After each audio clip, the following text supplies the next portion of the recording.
啲海參咧就浸到第5日，然後咧我就將佢焗水啦。點樣焗咧？就係用翻呢一個烹烹加啲水，咁就煲滾咗佢之後嚇，滾一陣間咧我就開始熄火冚蓋，連續做2次咁樣咧就 OK 噶啦。咁就可以咧拎出嚟，係等佢攤凍咗咧，就開咗佢嗰個海參嘅肚咧，就挖晒入邊嗰啲沙囊啊，同埋嗰啲腸出嚟咧，洗到乾乾淨淨嚇，一路開住個水喉，一路沖一路洗，咁你睇而家入邊係好乾淨嘅。咁呢10條嘅刺身咧就完成咗浸發海參嘅步驟啦。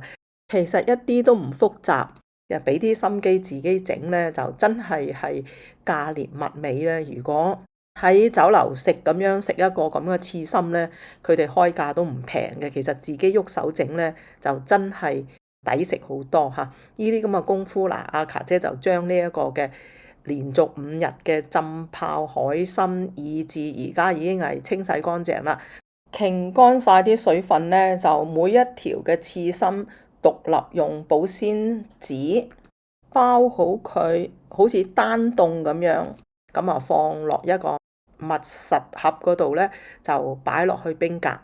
幾時想食咧，就攞出嚟就得噶啦嚇。發嗰啲花膠嗰啲咧，我都有示範過啦，乾包亦都有示範過啦。其實真係好容易整，遲啲再示範點樣去整嗰個沙蟲啊，處理到佢冇沙，然後咧就攞嚟煲雞啊、煲瘦肉嚇。如果晚頭夜成日要去洗手間，無論男士女士都好嚇，沙蟲煲雞係非常之補腎嘅。好多中老年人咧，晚頭夜瞓唔冧啊，成日都要起身去洗手間咧，煲得3、4次呢一個沙蟲煲雞或者煲瘦肉有幫助。呢一個咧，亦都係民間一啲食療湯水，太子都食唔壞嘅。而家真正靚嘅沙蟲係賣到好貴噶啦，揾個機會我再嚟同大家分享。有好多人覺得處理一啲海味咧好頭痛啊，唔知點搞啊。其實咧就係按部就班，慢慢去摸索，1次、2次、3次，你就會好得心應手噶啦。所有嘢嗰啲海味都唔會難得到你噶。今日咧就講一講個話題，就話好多人都覺得自己個父母好偏心嚇。有朋友同我講嚇，卡姐你自己亦都比較多兄弟姊妹，你自己亦都生咗幾個細蚊仔，你覺唔覺得你個父母偏心，或者你自己有偏心呢個行為呢？我自己覺得我父母有冇偏心呢？即係講老實，我又有少少覺得我爸爸有啲偏心喎。咁偏俾邊個呢？我覺得係偏俾我喎，反而嚇。點解呢？因為卡姐係咁多兄弟姊妹係最早結婚，亦都最早生細蚊仔，其中一個父母嘅仔女啦。我好後生生大仔啊，所以就唔係好識湊，亦都可能自己都係好後生啊，好多嘢都唔拉卡步啊。咁嘅情況好似拿手唔成勢咁樣啦。當時我嘅 mother-in-law 咧，亦都係要返工嘅嚇。嗰個 BB 喊啊，佢咩事喊啊，冷冷熱熱啊，有冇肚餓啊？呢啲嘢咧就即係講老實，個心冇底啊。雖然都有去上課，點樣去湊 BB 咁樣嚇，但係嗰啲學員啊水過鴨背嘅啦，都唔係好記得，加上即係從來都未生過細蚊仔啊。講完之後啊，等於冇講，都冇乜心裝載嘅。加上我好大個肚啦，懷孕啦，都仲係返工要做緊嘢嘅，去 take care 我自己啲生意啊，所以都唔係話太上心去聽嗰啲育嬰嘅課啊。有㗎，有得上嘅嗰陣時，我相信而家都有㗎，係嘛？父母啊睇喺眼入邊啊，即係話。唉，你真係自己都未搞得掂，你就生 BB 咁生 BB，你都係拎返嚟啦，阿女你都係搞唔掂噶啦。嗰個 BB 喊，你都唔知佢飽定餓，食飽未㗎咁樣，所以咧就好緊張，好緊張。咁就由於呢個 BB 就係爸爸嘅第一個孫啦嚇。其實我爹哋好開通嘅一個人，咩外孫內孫佢都唔會話分嘅。接咗個孫仔返屋企咧，就愛不釋手，日日就乜嘢都唔想做啦，就係掛住湊 BB 啊！我哋都覺得好出奇喎。呢個孫係佢基本上係好細個 BB 都係一手一腳照顧啊！我哋細個嘅時候聽講我爸爸都好鍾意 take care 啲細蚊仔嘅，帶我哋周樹去啊，去玩啊，咁啊再大啲啊帶我哋去睇下啲歌劇啊，睇下演唱會啊咁樣。但係就真係未見過去湊 BB 噶嘛，因為我哋屋企有阿嫲阿爺又有媽咪。我記憶之中呢，爸爸係有參與，但係就唔係話主力做湊仔公嗰個啦。佢亦都好後生就做公公咯喎。我爸爸係40零歲到啦，就已經做公公啦嚇，即係我已經生我第一個大仔啦。40幾歲做外公啊，咁佢咧就突然間咧就真係好鍾意細蚊仔，餵飯、沖涼、着衫啊，總之咧就真係好舐架步嘅。當時我阿爺同我阿嫲都喺度嘅，BB 瞓着咗啦，咁我爸爸又去恰一恰啦，又去瞓下啦，又輪到兩個曾祖父母啊，太公同太婆啦，應該。又輪到佢哋嚟接手嚟看咯噃，嗰張牀仔咧就左右一個門神咁樣，我阿爺坐一邊，我阿嫲又坐一邊，咁啊睇住個 BB，又驚住佢醒啊，又驚住等陣間醒咗又唔見到大人啊，因為啲老人家佢又唔瞓得咁多啊嘛，佢又好早起啊嘛，咁早起啦，咁晏晝佢就會瞌眼瞓嘅啦嘛，所以有時我爸爸瞓完午覺啦，出嚟見到佢哋兩個咧瞌下瞌下，沖下沖下咁，叫我阿嫲阿爺咧就哎呀，你哋快啲去瞓覺啦，你唔需要你哋睇啦嚇，你哋沖下沖下咁就指意你哋睇都冇用噶咁。其實咧我就話唔使人睇嘅 BB 係佢醒，一係佢就自己玩下，一係咧佢就會係喊噶嘛。但係佢哋又話驚住嗰啲毛巾啊，又會佢哋一撐下撐下，又會嬲住個頭啊，又會點啊？總之啊，日日都忙，好似忙唔夠咁樣。我就好想自己湊翻，但係我湊翻個 BB 咧，睇到屋企幾代嘅長輩好似唔係好開心啊，或者靜晒啊，咁好多時算啦，心軟又帶翻個 BB 翻去啦。但係我晚頭嘢收工啊，我就一定係帶翻個 BB 翻屋企嘅。喺我個心目中，我反而覺得我爸爸係偏心我啦。呢個係當時嘅想法啦。咁後嚟其他兄弟姊妹啲細蚊仔出世啦，爸爸都好關心嘅。嗱，呢一樣嘢呢，就係一種感覺嚟嘅啫嚇，好難去講嘅。後嚟我慢慢亦都覺得好似我嘅爸爸係可能先入為主啦，都係比較痛錫我呢個大仔嘅。我其實都有其他嘅細蚊仔噶嘛，但係佢對我呢個大仔係特別嗰種感情係深啲嘅。呢個算唔算係偏心？我唔知噶嚇。手把手教佢寫中文字啊，教佢讀九因歌啊，即係嗰啲乘法口訣表啊咁樣。喺鬼佬嘅地方返學咧，就冇教你乘法表嘅嚇。最好嘅方法咧，就由細開始就係嗌你數手指嘅啫嚇，數到冇得數就自己諗啦嚇，諗掂佢啦咁樣。但係咧，佢好早佢就教嗰個乘法表去俾佢個孫㗎啦咁樣。咁啊，輪到我咯，生第二個嘅時候咧，我喺度諗下，識得嘅朋友咧都生幾個細蚊仔嗰啲就話啊，如果你生第二個咧，你處理得唔好咧，大嗰個咧會妒忌嘅 jealous 㗎，咁亦都會影響佢哋日後嘅兄弟感情㗎咁樣。嗰陣時我就開始上心啦，我就睇好多書。我個大仔出世咗之後，嬰兒用品啊就全部都送晒俾其他 cousin 啊，嗰啲老表啊嚇表弟啊，就又要去買過咯噃嚇。去買過嘅時候咧，我就俾個大仔去揀啦。我話嗱，呢個咧俾細佬或者俾妹妹嚇，咁你去揀啦，你幫佢哋買啦咁樣。你細佬出世都好想同你玩㗎喎，想買份禮物俾你嘅，咁但係而家佢又未出世嚇，不如你自己去揀啦，你揀一份你認為係你中意嘅禮物，日後可以同細佬玩啦咁。咁我大仔咧就當然揀嘅，梗係揀佢自己中意嗰啲啦。佢話媽咪得唔得啊？揀呢樣嘢，我話你中意就得㗎啦。細佬送俾你個禮物咁樣。生第二個對於大嗰個咧，係咪有冇忽略咧？有冇話分薄咗少少？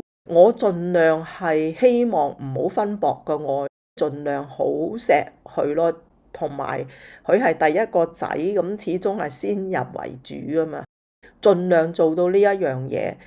但係有好多人話做父母，你以為自己唔偏心，但係你做好多嘢嘅時候，可能啲細蚊仔個角度都會認為你會有呢個行為嘅喎，咁樣，因為你大嗰個咧，你係少抱咗好多嘅，細嗰個出世梗係 take care 個細嘅多啲，大嗰個都想你抱下攬下佢啊，錫下佢噶嘛，但係可能你分身乏術咯喎，咁個情況咧，兩個人諗啦嚇，一抱咧就一人抱一個。如果個大仔想媽咪抱多啲嘅，咁就交換嚟抱，一定係要做到俾佢感覺到，唔係話生到細佬佢就忽略咗啦。日後長大咗，佢哋內心入邊有冇一啲比較呢？有冇一啲乜嘢呢？咁嗱，呢一樣嘢就要佢哋自己嘅內心感受啦嚇。咁當然我都有問過啦，有冇啊？佢話冇咁。我希望冇啦嚇，所以你話細蚊仔個感覺同大人諗個嘢，可能細蚊仔佢哋好敏感嘅。到後嚟我個大仔咧生第一個咧就係男孫嚟嘅，生第二胎咧就係龍鳳胎嚟嘅。我個大孫嗰時咧見到我新抱生完，抱咗兩個 BB 翻嚟嚇。佢就以為係隔離屋嗰啲細蚊仔嚟嘅，抱翻嚟嘅，咁就覺得天黑咯噃，點解嗰兩個 BB 唔拎翻去佢哋屋企嘅？點解仲喺我屋企嘅？咁就要同佢講啦，呢個唔係啊，呢個係你個細佬妹嚟㗎。咁啊，慢慢同佢講，佢就一種好複雜嘅一種，又好似懂又好似唔係好明嗰種嘅神情望住啦。呢兩個 BB 突然間嚟咗我屋企，天又黑啦，點解唔翻屋企咧？點解唔翻佢哋個屋企咧？點解仲喺我個屋企嗰度咧？咁樣嗱，呢啲真係一個好有趣嘅故事嚟嘅。有時諗翻咧，而家當然我嗰啲孫都好大個啦嚇，咁有時講翻起咧，我個大孫話我唔記得啦，我唔記得以前嘅事啦咁樣。有一啲嘢咧，最好就做到一碗水端平啦。如果父母真係偏心，有啲偏心到出晒面嗰啲咧，係俾嗰啲細蚊仔嘅幼小心靈咧係好 hurt 啊，好受傷嘅。呢一樣嘢我就即係自己諗都諗得到啦，係咪？每個人都做過細蚊仔噶嘛。但係天下間有萬萬千千嘅父母嚇，點解我上兩條片講到話，因為分嗰個父母嘅財產又好，遺產又好，如果處理不當，就為嗰少少嘅錢，就令到兄弟姊妹咧就反目成仇。本嚟都可能有來往嘅，係嘛？後嚟就簡直就係老死不相往來。咁啊，即係呢樣嘢咧就唔分啊，好過分啊，係嘛？即係用晒佢，使晒佢，啲仔女亦都你無奈又好，你憤怒又好，都唔會話將個矛頭係喺兄弟姊妹間去互相係憎恨啊！呢個完全係做父母嘅處理不當啊，留下一個咁樣嘅禍根喺度啊！又上法庭，又指控，又將屋企嘅祖宗18代嘅嘢都挖晒出嚟，又見報紙，又見傳媒。咁留翻嘅錢俾仔女係一個咩意義呢？既然要攞得咁辛苦俾啲仔女，你乾脆唔好俾，乾脆你係灑咗去邊度都好嚇，或者係捐咗去，點樣都好，就真係唔應該咁樣做嘅，係完全有一啲咧就亦都偏心嚇，偏心咧亦都會令到其他兄弟姊妹啊，其他啲仔女咧，不但只係憎自己啊，仲要憎埋嗰個你偏心嗰個啊！我覺得點解要做呢啲嘢啫？每一個仔女都係你生出嚟嘅，孝唔孝順呢啲嘢咧，就係有一部分係你個家教，係你識唔識教。我爸爸都有講，佢話只有呢個女同一個城市，其他嗰啲都唔同一個城市住，佢想湊都冇辦法湊。唔係話唔湊嗱，呢一樣嘢咧就好緊要啦嚇，要表個態啦，即係父母咧一定要一碗水端平啦，係嘛？錢財偏心咧就真係會引起乾戈嘅。好啦，咁啊嗱，我又嚟介紹啦，我就係買呢一間啦，喺超市嗰度佢有啲急凍點心嗱，呢一盒咧就係嗰啲腐皮卷嚟嘅，咁佢今日特價都係大概10蚊一盒到啦嚇，咁我有好多品種嘅，咁都唔錯嘅嚇。嗱，除咗呢一隻咧，咁我今日見到呢一隻度又有啲煙嘅鴨胸啊，咁樣喎嚇，唔錯嘅喎，好似有2塊鴨胸喺一盒入邊嘅，咁都唔錯。佢今日亦都係 on sale 啦，就賣7個幾，你當佢8蚊啦，8蚊2件鴨胸，真係好抵食㗎啦嚇。不過好多人就話Made in China 嘅呢啲鴨胸咁，如果你係覺得呢一樣嘢嘅咁啊，悉隨尊便啦嚇。嗱，呢度咧呢一間咧就係麒麟嘅點心啊，佢個糯米雞啊，佢個糯米雞都唔錯嘅，幾好食嘅嚇。咁我覺得如果你話慳皮啲嘅，咁我可以買呢啲點心啦嚇。嗱，而家葱就開始平啦，3紮就198，即係話2蚊就3紮啦。而家啲葱都靚啲啊，咁我又唔中意食呢一個海鮮菇，係咪叫海鮮菇啊？2個幾又2紮。嗱，而家啲韭黃都平咗好多啊，4個幾咁大盒啊。但係韭黃咧，你買咗翻屋企咧，你真係要嗱臨睇下點樣辦法食咗佢啊！你放喺個雪櫃度咧，真係嗰陣味揮之不去㗎。但係韭黃炒蛋好香㗎。咁啊，原來呢一隻咧就叫做鹿茸菇啊！嗱，我又去 Costco 睇到啦，呢一隻係西班牙火腿啊！我曾經買過呢一隻啊。哇！真係好大陣仗啊！慢慢攞把刀嚟批嗰啲火腿出嚟。唉，我買過一次，我唔再做啦呢啲功夫啊！嗱，呢啲成盒好抵啊，係嘛？100零蚊咁成個抬翻屋企係嘛？但係唉，唔好搞啦！我上一次買咗一個，我喺美國買嘅，哇！都唔知食幾耐都搞佢唔掂啊嚇！整嗰啲肉出嚟又要放翻落個雪櫃度。好麻煩，好啦，今日先同大家分享到呢度，多謝收睇，下期再見啦。